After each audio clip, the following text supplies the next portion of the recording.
Hi everyone, thanks for joining us today. So I'm going to run through a bit of a webinar for you and then hang around online afterwards for some Q&A. So my name is Samantha Tennent. I'm a developer here at DairyNZ. I sit in the feed and animal team and I look after the in-calf project. A big part of my job is helping explain to the sector and helping farmers and everyone who supports them understand how we measure reproductive performance and the terminology we use there.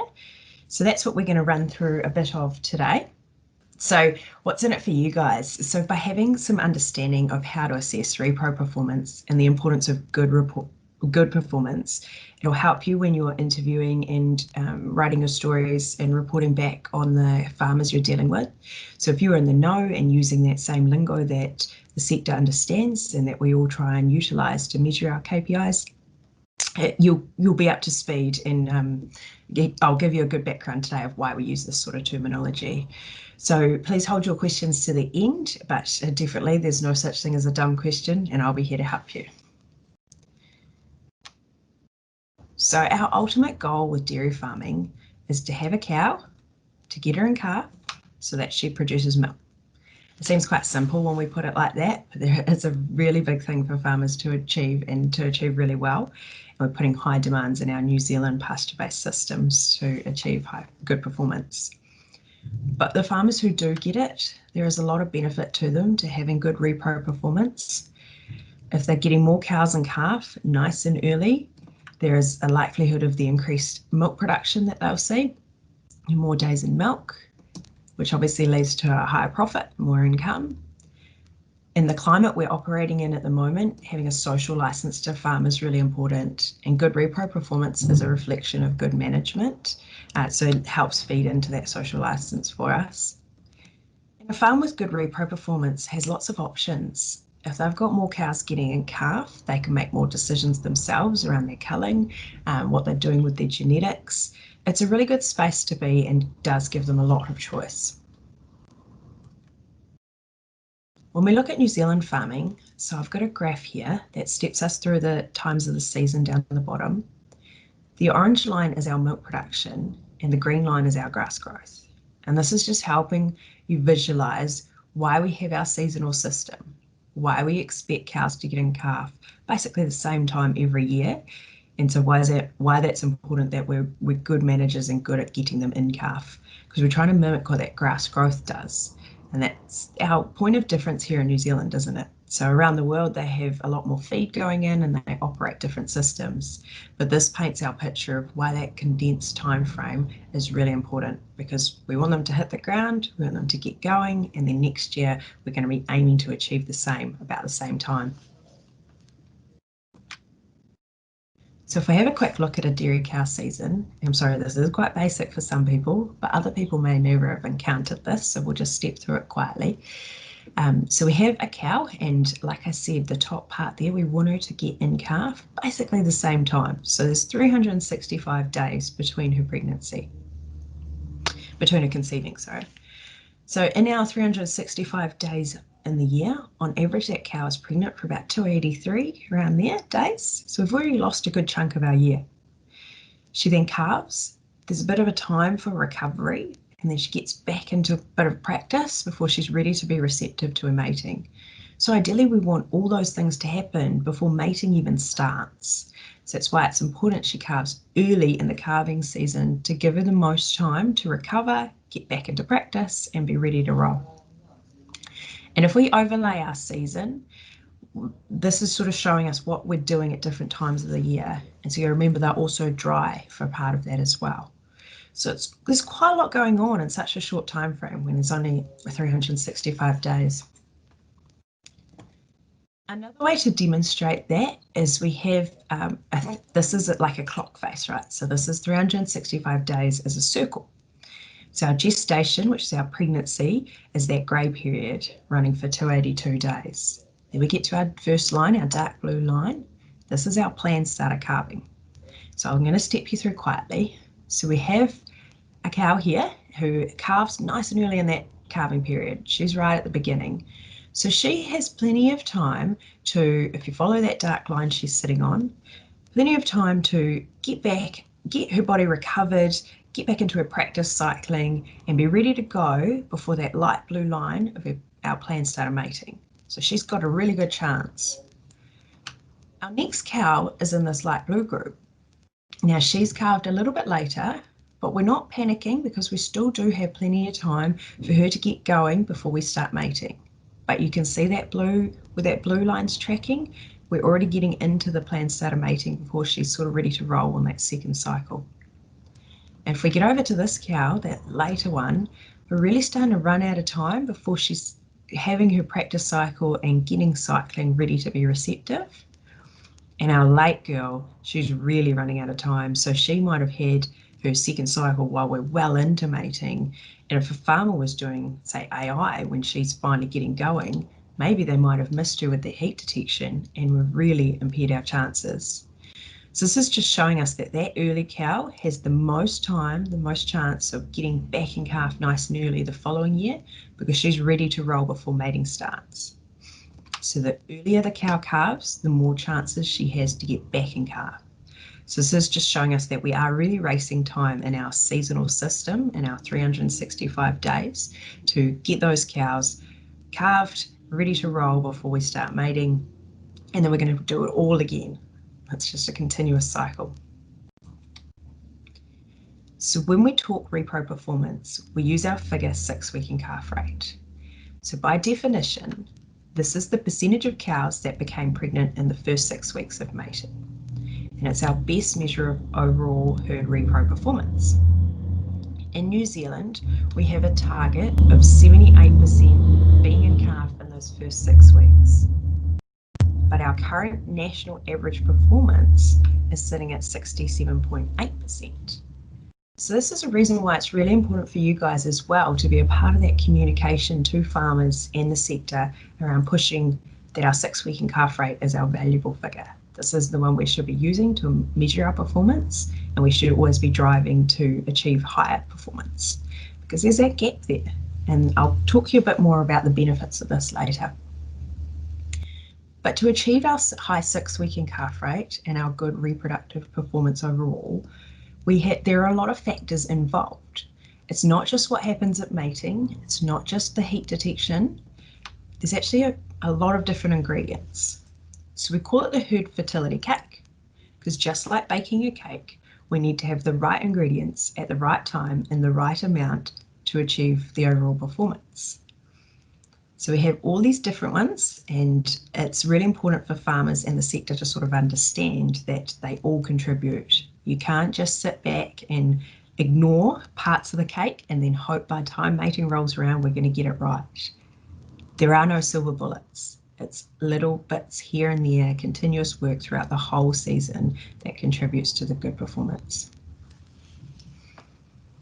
So here at DairyNZ, a big part of driving to help farmers achieve their repro is our program we have called In Calf. So we're very fortunate, we licensed this from Dairy Australia and we're able to adapt it to our New Zealand conditions. Within Calf there is a book and it's a learning package of tools and resources. And this book is basically a Bible. It sits on our website as a PDF that you have full access to, which is a great way to read it because you can Control F and have a look for the terms and the things you want to find out more about if you need a bit of background. And it's a really good resource that farmers should have sitting in their dairy shed, picked up regularly. It's not something you read once and put on the shelf. It's designed to have extra notes scribbled all through it, and they should definitely be utilising it with their vets, their advisors and their farm team throughout the whole season to work on those different ingredients. Now there's also a report we have, the Fertility Focus Report. I'm going to run through that a little bit for you just to get you familiar with what it is if you aren't already, and then there's a little bit of other stuff we'll come back to later on. So the Fertility Focus Report. This is how we assess farm performance, and it's basically a warrant of fitness. It gives us a snapshot of what's happened within the season and some clues of areas to look at for further opportunity when a farm's hoping to improve the following year. So their vets and their advisors can work with them on this, and farmers have access to the report themselves, and it just gives them that really good snapshot and overview.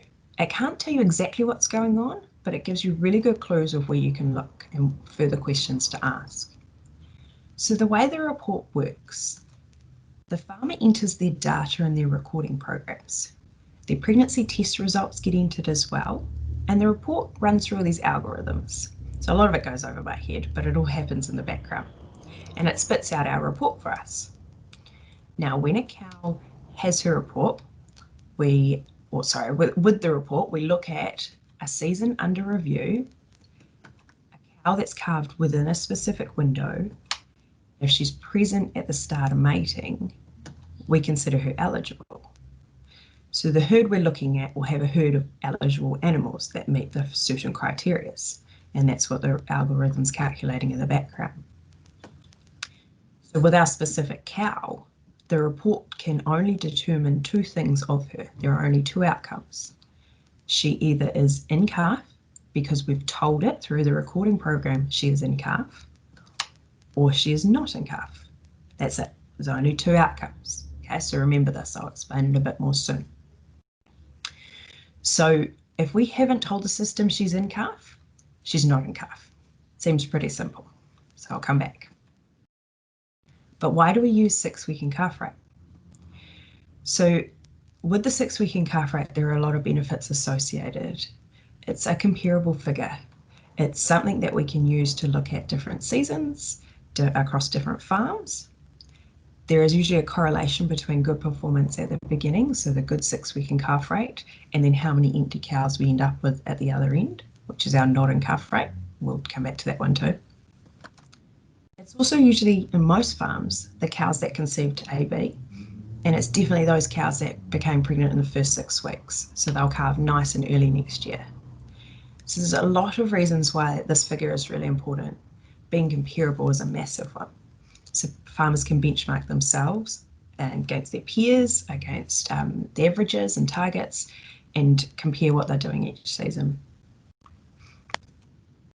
Not in calf rate. So this is a term you might not be as familiar with, whereas I'm pretty sure most people know of empty rate. It's been around for a long time. But why are we trying to shift away from utilising the term empty rate and using that as our measure of repro performance? Well, when we're talking about the other end, our empty rate is usually the cows that were diagnosed at the time of pregnancy testing. Okay, so I've got a bit of a graphic here to help us understand that. So here's my herd of cows. Come pregnancy testing, I'm actually going to test these cows because a couple might have died, a couple might be going to the works or already have gone to the works. But for whatever reason, these are the only cows that are going to be pregnancy tested.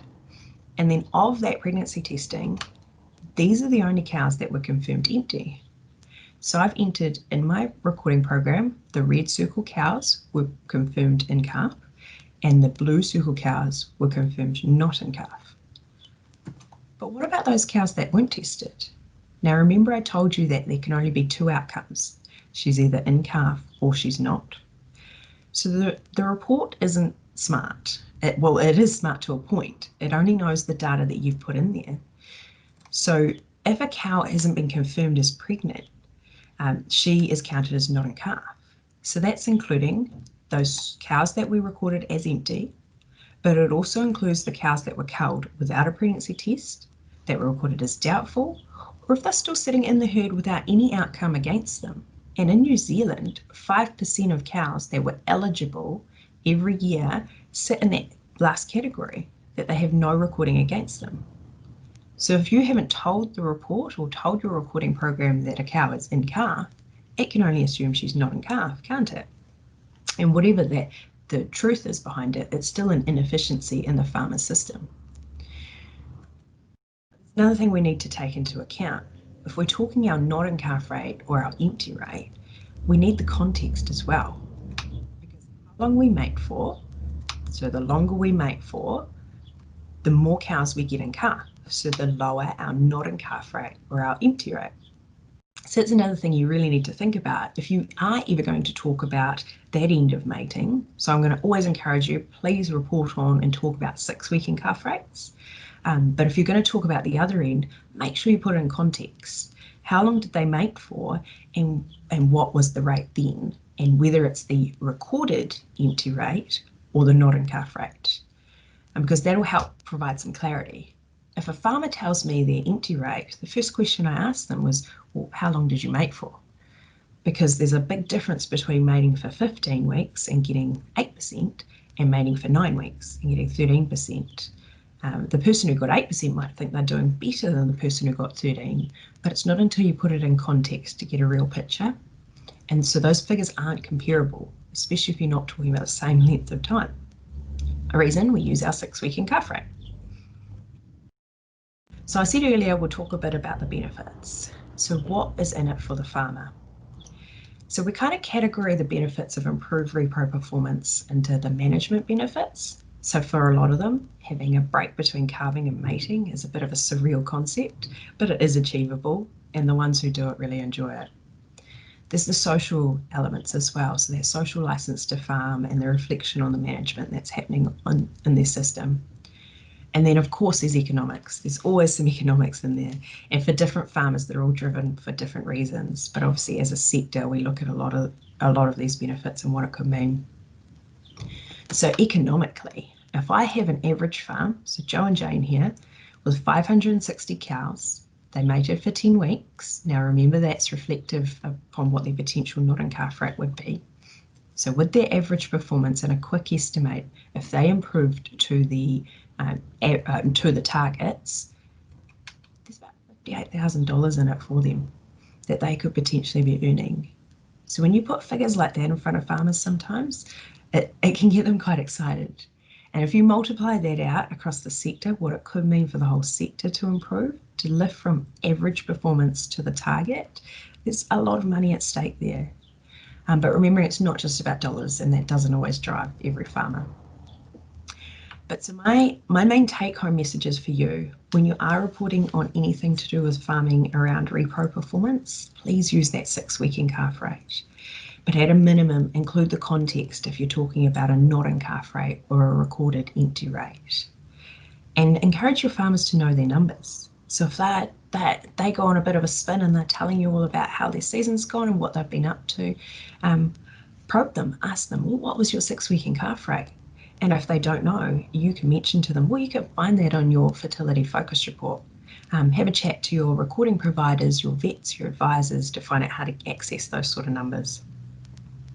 So yeah, I'm going to stick around to answer a few questions, but feel free to contact me anytime, and definitely explore the resources on our website. They're always being updated, so if there's anything else you'd like to see or understand, feel free to flick a message too.